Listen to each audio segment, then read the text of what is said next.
इस Buddhist story on anger को जरा ध्यान से सुनिए, क्योंकि यह कहानी आपकी जिंदगी बदलने वाली है। रमेश की पत्नी को बहुत गुस्सा आता था और वह गुस्से में किसी को कुछ भी बोल देती थी, लेकिन ज्यादा गुस्सा और फालतू बोलने की वजह से कभी कभी उसके घर वालों को काफी दुख होता था कि उसे इतनी भी समझ नहीं है कि गुस्से में क्या बोलना चाहिए और क्या नहीं बोलना चाहिए। लेकिन गुस्सा करने के बाद जब उसका गुस्सा शांत होता था, तब वह आके माफी भी मांगती कि मेरे से बहुत बड़ी गलती हो गई है, मुझे क्षमा करें, आगे से मैं ऐसा बिल्कुल नहीं करूंगी। लेकिन इतना करने के बाद भी उसका गुस्सा कभी खत्म नहीं होता था और वह हर छोटी छोटी बात पे गुस्सा और हर छोटी छोटी बात पे चीजों को काफी गुस्से के बोलना उसकी आदत बन गई थी। उसके गुस्से से उसके घर वाले बहुत परेशान थे और न चाहते हुए भी इसका इलाज उनको नहीं मिल रहा था। एक समय के बाद गांव एक व्यक्ति ने उन्हें बताया कि नगर में एक महात्मा आए हुए हैं। सुना है उनके पास हर समस्या का समाधान है। आप सब क्यों अपनी बहू को लेकर उन महात्मा के पास जाइए, क्योंकि वह सुना है कि वह हर समस्या का समाधान बड़े ही आसानी से और सरलता से बता देते हैं। अगर आप सब वहां पर जाएंगे तो निश्चय ही आपकी समस्या का समाधान मिलेगा। इतना सुनते ही उसके घर वाले उसको लेकर उस महात्मा के पास चले गए। चलते चलते वो थक गए और शाम हो गई, क्योंकि उनका आश्रम बहुत दूर था।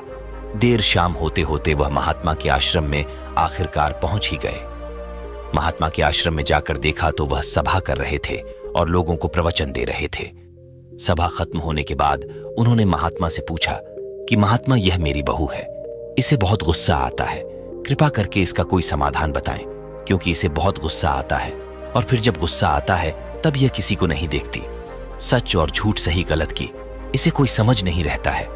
बस मन में जो आता है यह बोल देती है और बाद में माफी भी मांगती है, लेकिन अपनी आदत कभी नहीं सुधारती। आप ही बताइए कि भगवान हम कैसे क्रोध को नियंत्रित करें? कृपया हमें इसका उपाय बताएं। महात्मा मुस्कुराए और बोले, एक कहावत है, क्रोध से पहले सोचो, उसे दोबारा उगलने से रोको। उन्होंने बोला, इसका क्या मतलब है? आप जरा खुल के ही बताइए, हमें यह बात समझ में नहीं आ रही। महात्मा फिर मुस्कुराए और बोले, मैं तुम्हें एक कहानी सुनाता हूं।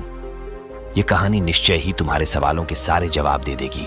नमस्कार दोस्तों, कहानी में खो जाओ उससे पहले विजडम थिंग यूट्यूब चैनल को सब्सक्राइब और वीडियो को लाइक कर दो और न्यू वीडियो के लिए नोटिफिकेशन ऑन कर लो।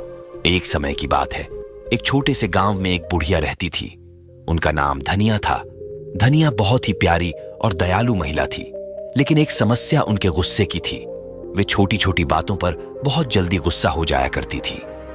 जब उसे गुस्सा आता तो कभी नहीं देखती उसके सामने कौन है और कौन नहीं। वह सबको गुस्से में अपने से छोटा ही समझती थी।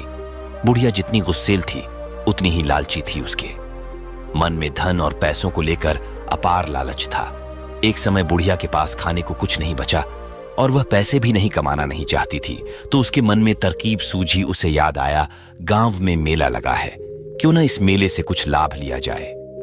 धनिया ने सोचा कि यह एक अच्छा मौका है कि उनके गुस्से को कुछ सीख मिले।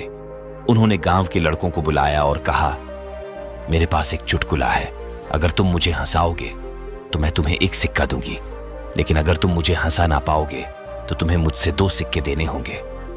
अब बुढ़िया अंदर ही अंदर बहुत खुश हो रही थी कि इन बच्च को बेवकूफ बनाकर अब मैं पैसे भी कमा लूंगी और मेरा काम भी चल जाएगा। इन्हें भला क्या पता लगता है, बच्चे तो वैसे ही चुटकुला से हंसते हैं। लड़के राजी हो गए। धनिया ने चुटकुला सुनाना शुरू किया, परंतु उनकी बुद्धि इतनी तेज थी। वे सब उस बुढ़िया के बारे में अच्छी तरह जानते थे कि वह लोगों को बेवकूफ बनाती है और वह धन की कितनी लालची है। इसलिए सभी लड़के मिलकर पहले से ही प्लान बना लिए थे कि हमें इसके चुटकुले पर हंसना नहीं है और जो मर्जी हो जा, हमें बेवकूफ नहीं बनना है। बुढ़िया ने उन लड़कों से पूछा, क्या तुम सभी तैयार हो? लड़कों ने जवाब दिया, हाँ बिल्कुल, हम सब तैयार हैं। आप चुटकुला सुनाओ। फिर बुढ़िया ने एक मजेदार चुटकुला सुनाया, लेकिन किसी भी लड़के ने थोड़ी सी भी हंसी नहीं निकाली। बुढ़िया थोड़ी सहमी, लेकिन उसे 2 सिक्के डबल देने थे, इसीलिए उसने दे दिया। उसके मन में उपाय आया। उसने मन ही मन सोचा, अगले बार वो इससे भी बेहतर चुटकुला सुनाएगी और पक्का सबको हंसा के ही मानेगी। इस बार बुढ़िया ने फिर एक चुटकुला सुनाया, लेकिन इस बार भी कोई लड़का नहीं। अब बुढ़िया थोड़ी गुस्से में आ गई। वह जितनी बार भी चुटकुले सुनाती, गांव में से कोई भी लड़का नहीं हंसता। वे फिर सब धनिया के चुटकुले पर हंसने के बजाय अपनी हंसी को दबा लिया। उसके बाद धनिया ने एक बार फिर कोशिश की और फिर बार बार, लेकिन हर बार उनके पास 2 सिक्के देने ही पड़े। अब उसके पास कोई चारा नहीं बचा। अंत में बुढ़िया ने जीतने भी सिक्के लिए थे उन लड़कों को दे दिए और वहां से रोते रोते चली गई। उसने सबक लिया कि आज के बाद वो गुस्सा करना छोड़ देगी। इससे धनिया ने सीख ली कि गुस्सा करने से केवल नुकसान होता है। उन्होंने गुस्से को कम करने का निर्णय लिया और अब उनके गुस्से की बारीकी से संभाल रखते थे। उन्होंने समझ लिया कि हंसी और प्रेम के माध्यम से वे अपने आप को और अपने आसपास के लोग को खुश रख सकती थी। उसकी ज्यादा लालच और ज्यादा बोलने की वजह से उसने खुद के पैर पर कुल्हाड़ी मारी थी और अब उसने सभी सारा कुछ गंवा दिया। उसके पास अब पश्चाताप करने को भी कुछ नहीं बचा। अंत में वह खाली हाथ घर को लौट गई। इस कहानी को सुनकर लड़की के बाप ने बोला, महाराज अब आप ही बताइए, गुस्सा को आखिर कम कैसे किया जाए? आप जो बोलेंगे हम निश्चय ही करेंगे। संत ने कहा, अब मैं तुम्हें जो बातें बताने जा रहा हूं उसे तुम ध्यान से सुनो, क्योंकि यह बातें तुम्हारी जिंदगी बदलने वाली है। कम गुस्सा रखने के कई फायदे होते हैं जो हमारे स्वास्थ्य संबंध और मानसिक स्थिति को सुधार सकते हैं। 1. स्वास्थ्य सुधार। ज्यादा गुस्सा रखने से हमारे शारीरिक स्वास्थ्य पर बुरा असर पड़ता है। गुस्से के कारण हृदय रोग, उच्च रक्तचाप, मानसिक तनाव और अन्य स्वास्थ्य समस्याएं हो सकती हैं। यह सच है, ज्यादा गुस्सा इंसान को बीमार बना देता है और ज्यादा गुस्सा करने से इंसान चिड़चिड़ा भी बन जाता है और एक गुस्से वाला इंसान हमेशा अंदर से बीमार ही रहता है। कम गुस्से से शारीरिक स्वास्थ्य सुधरता है। इसीलिए अगर तुम्हें स्वस्थ रहना है और इन सारी बीमारियों से बचना है तो तुम्हें कम गुस्सा करने की आदत डालनी चाहिए। 2. बेहतर संबंध। अधिक गुस्से से आसपास के लोग हमसे दूर हो जाते हैं। कम गुस्सा रखने से हम अपने परिवार, दोस्त और समाज में अच्छे संबंध बना सकते हैं, क्योंकि गुस्से में हम हमेशा दूसरों की बेइज्जती करते हैं और हम प्यार भरे शब्द उन रिश्तों में नहीं बोल पाते जहां बोलना चाहिए। और जहां पर प्यार भरे शब्द नहीं, वहां पर भला रिश्ता कैसे रहेगा? क्योंकि रिश्ते प्रेम के सहारे चलते हैं, और जिन रिश्ते प्रेम नहीं और जिन रिश्तों में तुम प्यार से बात नहीं करोगे, तुम प्यार से बोलोगे नहीं, वहां पर भला रिश्ते कैसे टिकेंगे? इसलिए रिश्ते को संभालना है तो पहले प्यार से बोलना सीखो। लेकिन तुम प्यार से तभी बोलोगे जब तुम्हें कम गुस्सा आएगा। इसीलिए यह जरूरी है कि तुम कम गुस्सा करो। 3. बेहतर निर्णय। कहते हैं एक अशांत मां कभी भी सही फैसला नहीं ले सकता, इसलिए सही फैसला लेने के लिए मन का शांत होना जरूरी है। लेकिन मन तभी शांत होगा जब तुम्हें गुस्सा काम आएगा।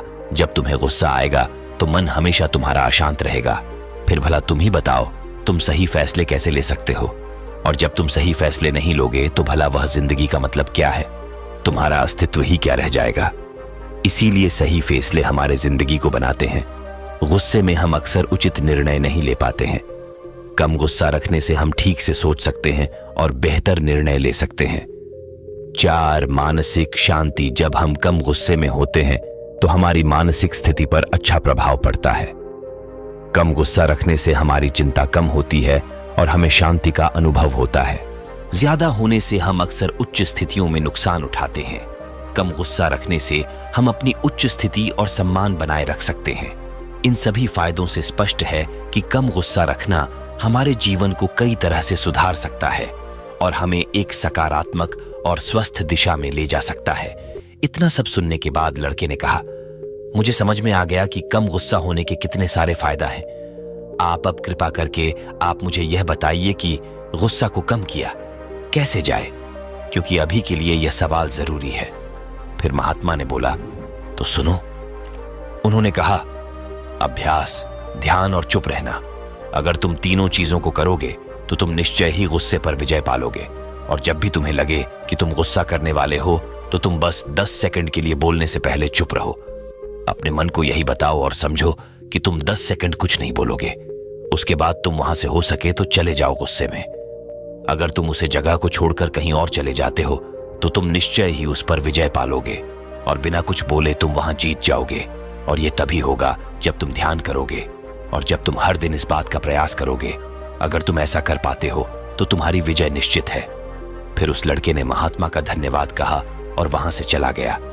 उसके जीवन सच में बदल गई। Buddhist story. ये कहानी आपको कैसी लगी? आप कमेंट करके जरूर बताएं। धन्यवाद।